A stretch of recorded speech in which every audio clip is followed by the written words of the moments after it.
ओम नमः शिवाय। जय जगजननी पार्वती माता, जय जगतपिता भगवान महादेव। एक दिन कैलाश पर माता पार्वती ने भोलेनाथ से जिज्ञासा की, स्वामी, आकाश में जब सूर्य ग्रहण होता है तब समस्त लोग भयभीत हो जाते हैं। शास्त्र कहते हैं कि वह अशुभ समय होता है। लोग मंत्र जप करते हैं, भोजन छोड़ देते हैं, स्नान दान करते हैं। परंतु मेरे हृदय में प्रश्न है, क्या यह ग्रहण केवल आकाश का है? क्या हमारे जीवन पर भी इसका कोई गहरा संकेत है? महादेव ने मंद स्मित कर माता पार्वती को देखा और बोले, देवी, बहुत गहन प्रश्न किया है। सत्य तो यह है कि सूर्य ग्रहण केवल आकाशीय घटना नहीं बल्कि जीव के जीवन का भी प्रतीक है। सूर्य आत्मा का प्रतीक है। राहु केतु अज्ञान और वासनाओं के प्रतीक हैं। जब तक आत्मा का प्रकाश प्रकट है, जीव सुखी और प्रसन्न रहता है। परंतु जब अज्ञान और वासनाएं उसे ढक लेती हैं, तभी जीवन में अंधकार छा जाता है। यही आत्मा पर ग्रहण है। सूर्य का आध्यात्मिक महत्व। महादेव ने आगे कहा, देवी, इस ब्रह्मांड का केंद्र सूर्य है। सूर्य न हो तो जीवन न बचे। सूर्य ही चेतना, ज्ञान और शक्ति का दाता है। इसी प्रकार जीव का वास्तविक केंद्र उसकी आत्मा है। आत्मा के बिना शरीर केवल मिट्टी है।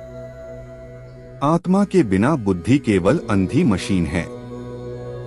आत्मा के बिना मन केवल भ्रम का जाल है। परंतु जीव यह भूलकर शरीर को ही मैं मान बैठता है। यही भूल ही अज्ञान है। और यही अज्ञान सूर्य ग्रहण की तरह आत्मा के प्रकाश को ढक देता है। ग्रहण का रहस्य। माता पार्वती ने पूछा, स्वामी, यदि आत्मा तो शुद्ध है तो अज्ञान का पर्दा उस पर क्यों पड़ता है? क्या सूर्य स्वयं कभी अंधकारमय हो जाता है? महादेव बोले, नहीं उमा, सूर्य कभी अंधकारमय नहीं होता, परंतु राहु केतु बीच में आकर उसे ढक लेते हैं। इसी प्रकार आत्मा भी कभी मलिन नहीं होती, परंतु वासनाएं, लोभ, क्रोध और अहंकार राहु केतु की तरह उसके प्रकाश को ढक लेते हैं। यही कारण है कि शास्त्र ग्रहण के समय साधना पर बल देते हैं। वह हमें यह संकेत देते हैं कि जीवन का अंधकार स्थायी नहीं है। जब तप और भक्ति से राहु केतु हटते हैं और आत्मा का सूर्य फिर प्रकट होता है। जीवन में लगने वाले ग्रहण। महादेव ने माता पार्वती से कहा, देवी, देखो, जीवन में कई प्रकार के ग्रहण लगते हैं। काम का ग्रहण जब वासना विवेक को ढक ले।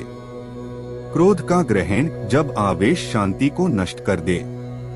लोभ का ग्रहण जब धन की भूख धर्म को भुला दे। अहंकार का ग्रहण जब मैं ही सब हूं का भाव प्रेम को नष्ट कर दे। ईर्ष्या का ग्रहण जब दूसरों की सफलता देखकर हृदय जल उठे। यही वे राहु केतु हैं जो आत्मा के सूर्य को ढक देते हैं। महादेव ने एक दृष्टांत सुनाया। एक बार एक साधक ने अपने गुरु से कहा, गुरुदेव, मुझे ध्यान में प्रकाश नहीं मिलता। लगता है मेरे भीतर अंधकार ही अंधकार है।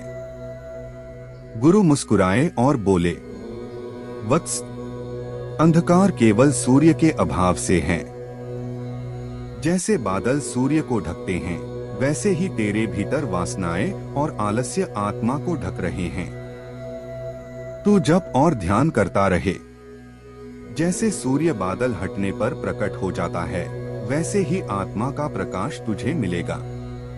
और सचमुच कुछ समय बाद साधक का ध्यान गहरा हुआ और आत्मा का प्रकाश प्रकट हुआ। पार्वती ने कहा, स्वामी, यदि ग्रहण केवल क्षणिक है तो जीव इतना भयभीत क्यों होता है? और लोग ग्रहण काल में इतना परहेज क्यों करते हैं? महादेव बोले, देवी, ग्रहण काल यह स्मरण दिलाता है कि अंधकार को हल्के में मत लो।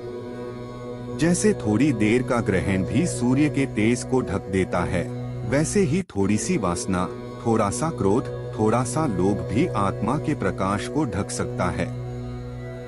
इसलिए शास्त्र कहते हैं, सावधान रहो, सतर्क रहो।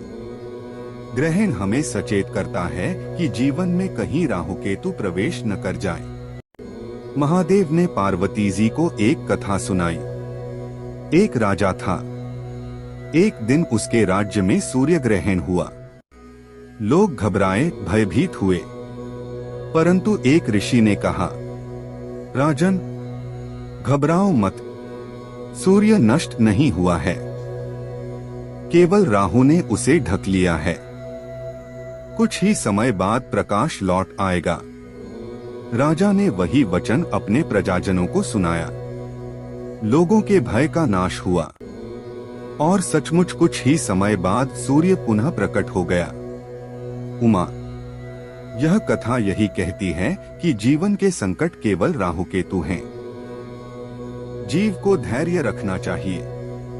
संकट स्थायी नहीं, प्रकाश स्थायी है।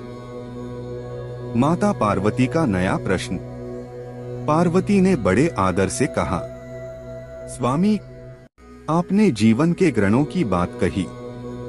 अब मुझे बताइए, इस अज्ञान और वासना के ग्रहण से मुक्ति कैसे मिले? क्या साधारण मनुष्य भी आत्मा का प्रकाश पा सकता है? महादेव का उत्तर, साधना का मार्ग। महादेव ने गंभीर स्वर में कहा, देवी, हाँ अवश्य। ग्रहण चाहे कितना भी गहरा क्यों न हो, सूर्य सदैव प्रकट है। वैसे ही आत्मा पर चाहे कितना भी अज्ञान छा जाए, उसका प्रकाश कभी बुझता नहीं। मुक्ति के साधन हैं। एक, जप। नाम जप से मन निर्मल होता है। जैसे ग्रहण के समय लोग मंत्र जपते हैं, वैसे ही जीवन के हर अंधकार में नाम जप ही सबसे बड़ा सहारा है। 2, ध्यान। ध्यान से आत्मा का सूर्य भीतर से चमकने लगता है। 3, भक्ति। भगवान के चरणों में प्रेम से समर्पित होने से अहंकार गल जाता है। 4, सत्संग। संत और ज्ञानियों की संगति से अज्ञान दूर होता है। 5, सेवा। सेवा से हृदय कोमल होता है और राहु केतु रूपी वासनाएं दूर होती हैं। महादेव ने एक सुंदर दृष्टांत दिया। देवी, देखो, अंधकार कभी दीपक को नहीं निगल सकता। दीपक छोटा हो तब भी अंधकार को मिटा देता है। इसी प्रकार जीव का जब तप और भक्ति छोटी हो तब भी वह राहु केतु रूपी अज्ञान को मिटा देती है। मनुष्य को चाहिए कि वह निरंतर दीपक जलाता रहे। यही साधना है। महादेव ने कहा, ग्रहण का समय क्षणिक है। यह जीव को यह शिक्षा देता है कि दुहक स्थायी नहीं, क्षणिक है।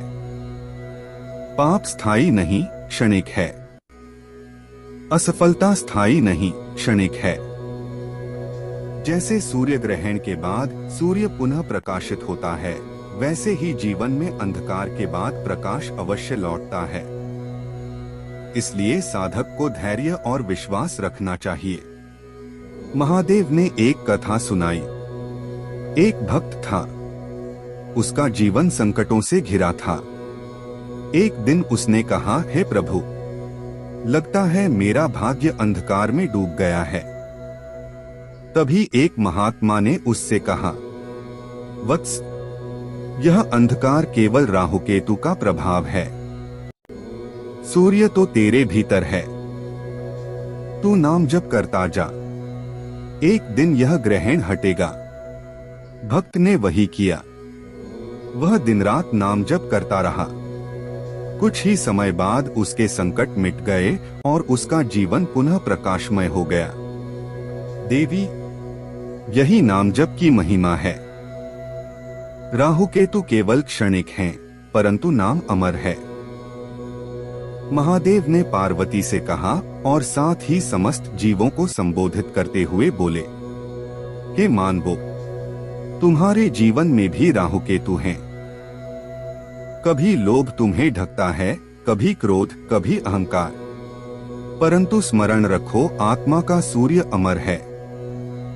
ग्रहण चाहे कितना भी गहरा क्यों न हो, अंततः प्रकाश लौटेगा। इसलिए जप करो, अज्ञान का पर्दा हटेगा।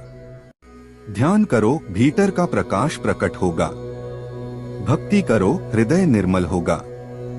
सेवा करो, जीवन पवित्र होगा। ग्रहण को देखकर भयभीत मत हो, उसे देखकर जागो, चेतो और अपनी आत्मा के सूर्य को प्रकाशित करो। महादेव ने अंत में माता पार्वती से कहा, उमा, आत्मा का सूर्य कभी नष्ट नहीं होता। राहु केतु अस्थायी हैं। साधक को चाहिए कि वह धैर्य रखे, साधना करे और प्रभु के नाम का स्मरण करता रहे। ग्रहण हमें यही शिक्षा देता है। अज्ञान चाहे कितना भी गहरा हो, ज्ञान और भक्ति का प्रकाश अंततः विजयी होगा। महादेव ने आशीर्वाद दिया, जो यह उपदेश सुनेगा और जीवन में धारण करेगा, उसके भीतर का सूर्य कभी ग्रहणग्रस्त नहीं होगा। उसके जीवन का हर अंधकार मिट जाएगा और आत्मा का प्रकाश सदा प्रकाशित रहेगा। नमः शिवाय।